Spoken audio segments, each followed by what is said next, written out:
Today we will be finishing up our Justin Vining landscapes. If you haven't finished with your colored pencil or your marker, you need to start there. So remember that we are using these colored pencils, and these are the ones that have the little paintbrush next to them because these are watercolor colored pencils. That's going to be important today. And when you go to add your highlights around everything, you are going to just use these Crayola washable markers. That is also going to be important for the step we are doing today. Once you have that all filled in with the colored pencil and the marker, you're going to go over to the window and grab a cup of water and a paintbrush. You can share water with the person that's sitting next to you. You want to have a little bit of water on your paintbrush. So when I do this, I dip it in my water cup, and then I don't want it dripping, so I usually wipe it on the lip. And then I can go in and I'm going to start, let's start with my trees. I'm going to kind of start on the outside and pull my way in and kind of blend my marker into my colored pencil. I'm going to get a little bit on my brush again and do the same thing again, starting on the outside and bringing it to the inside. And notice I'm doing each section individually. I'm not doing my whole tree all at once because I want the darks to stay as highlights on the outside and the colored pencil to be on the inside, and I don't want to be moving that from spot to spot, from circle to circle in my tree.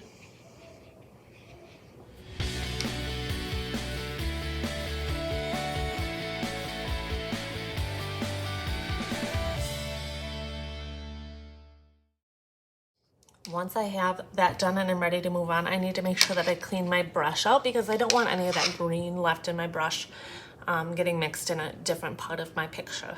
So when I do this, I'm just going to scrub the bottom of my water dish.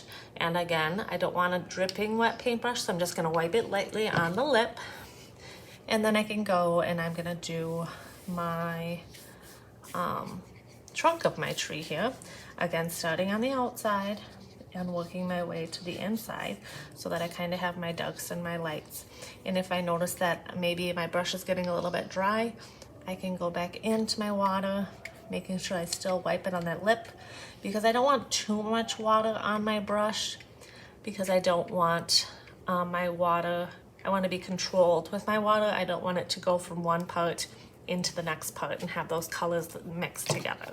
Cleaning out my brush by scrubbing the bottom, wiping it on the lip, and then moving to a different area. And I'm going to continue until I have done all of the areas, kind of moving by section through my artwork.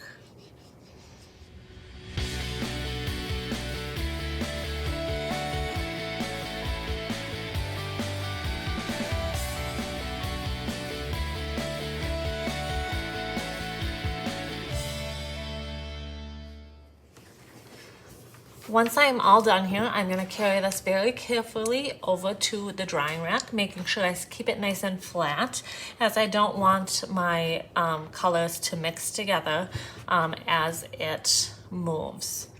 So I'm going to carry it very carefully over. I'm going to take care of my brush and my water cup by putting my water cup back over by the window and washing out my brush in the sink and putting it brush side up in one of those green bins that's hanging on the edge of the drying sink.